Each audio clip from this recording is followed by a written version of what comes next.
On est à l'entrée du Technopôle Lingus, mais vraiment à l'entrée, au coin Rachel et Molson, qui est l'entrée principale du Technopôle. C'est un bâtiment particulier, là. Avec le Loco Shop, je dirais que c'est le bâtiment le plus emblématique d'Angus.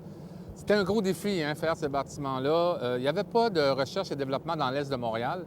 Et au conseil d'administration, on s'est dit pourquoi on n'essaierait pas avec Angus de provoquer cette modification-là.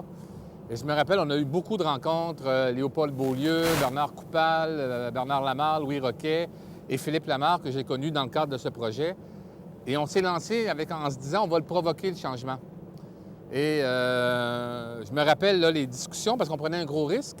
Et à un moment donné, je me rappelle, Bernard Lamarre disait, on est quand même les seuls à partir un bâtiment sans locataire, sans financement et sans terrain. Parce qu'effectivement, au moment où on a parti la construction, on n'avait même pas la propriété du sol. Et au milieu de la construction, on a eu des problèmes. Et sans l'intervention de Bernard, je pense que l'édifice n'aurait pas été terminé.